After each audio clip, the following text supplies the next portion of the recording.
I spoke to Timothy West in a rather echoey rehearsal room in Hammersmith, while builders were making a lot of noise next door. Timothy West comes from a long line of actors, and he is married to Prunella Scales. Their son, Samuel West, is carrying on the tradition of what Timothy likes to call the family business. Timothy, like most actors of his generation, started out in rep, and I asked him what he remembered most about those early days. And remember very much it feeling like part of a family. You know, a small producing repertory theatre, particularly doing weekly rep. I miss it terribly, actually. I miss my own days working in repertory, because nothing quite comes up to that early feeling of teamwork. But what training, though? I mean, for actors, simply in terms of the variety of texts that you had to get your teeth in, all periods, all styles, all manners, all costumes, all regional accents. You had to be really versatile to get by. Sad thing is that nowadays, of course, at least as far as television is concerned, versatility counts against you. Yeah. They want an 80-year-old with the Yorkshire accent, that's what they get. They get, yes. And they'd like him to look exactly the same next time. It was quite normal for you from the day you were born to be involved in the theatre? Well, not as... Yes, it probably was, but my father was rather keen that I got what he called a proper job. And so I sort of... I denied it, really. In the end, I did 2 or 3 other jobs, and finishing up with being a junior recording engineer for EMI, which I enjoyed because I'm very fond of music. But I was a member of so many amateur... Where was this? This was in London. This was in London, it was in Hayes. But I was a member of so many amateur dramatic societies, I think about 7 at one time, and spending an awful lot of time with them. And my boss at EMI one day called me into his office and said, "Do you think you ought to start getting paid for the thing to which you're giving most of your time, attention and wakefulness? And should we just say goodbye?" What year was this? How old were you then? Best thing that happened to me.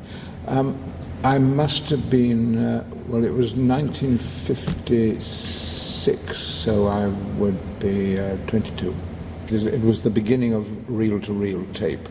Next step was to, I was married. I'd just recently been married, not to Prunella, but to my first wife, Jackie.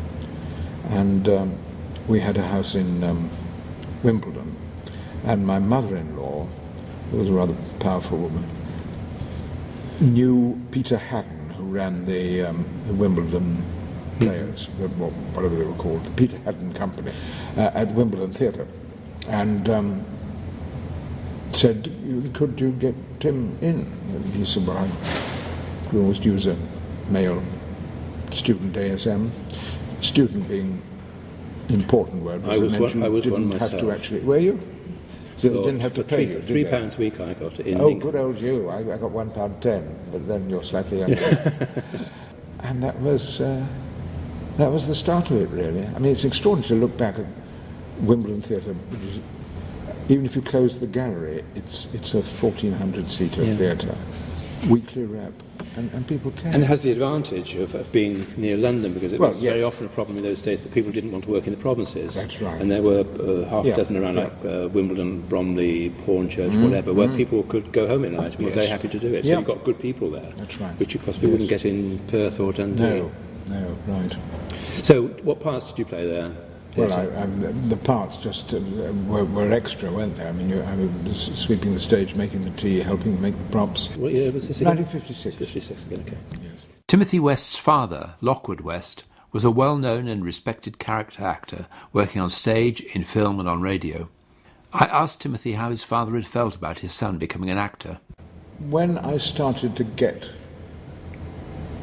well, sort of edge onto the map of recognition, he was rather proud. the way parents are. I don't think he ever. He was a very humble man, and I don't think he ever thought it suited him to give me advice. Gave me advice about practical things.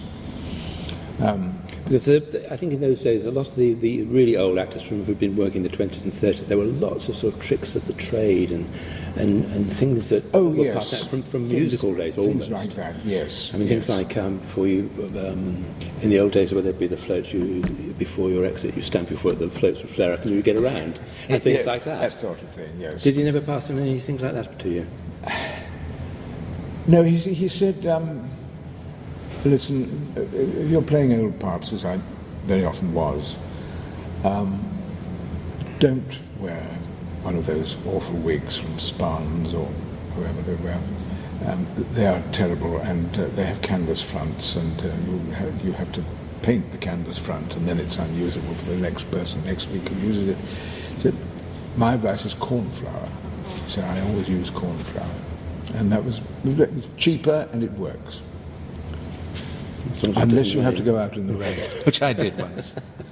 It was a theatre where I had to go off on one side of the stage and come back on the other in a rainstorm. And of course I didn't realise what had happened to it. But the girl with whom I was playing the scene shrieked. And was furious with me. She thought I was sending her up because what had happened, these blobs of junket all over my head.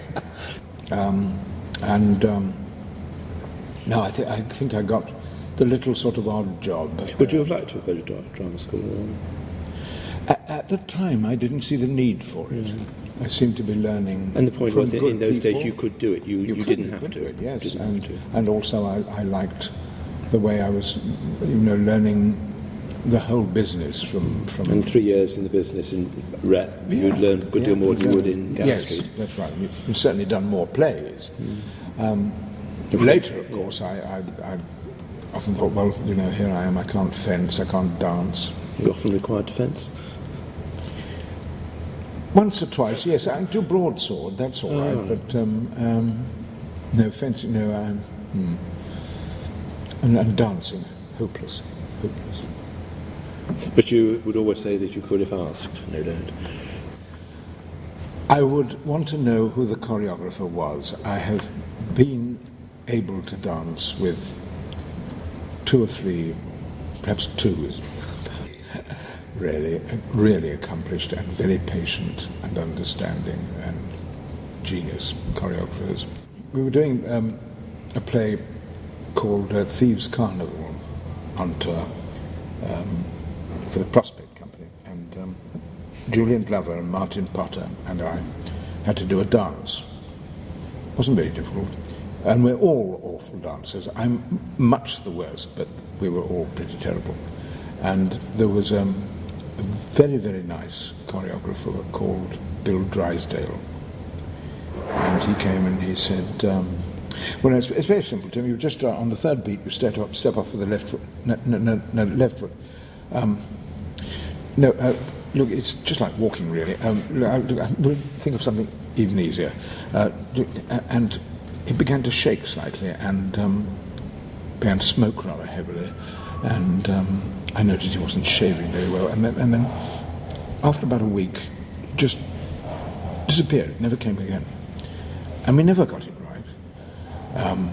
We went on, and I don't think at the end of the tour we'd ever got it perfectly right. We got it a bit better, but really 4 years later, I was doing a telly in Manchester, and I came downstairs to my digs, Mrs. Mackay's digs in Daisy Avenue, famous.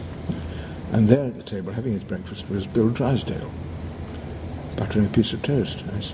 I said, "Oh, Bill, do you remember me? Timothy West, Thieves' Carnival." He said, "You're not doing ragtime for the BBC, are you?" I said, "No, I'm doing a series for Granada." "Oh," he said, "how are you?"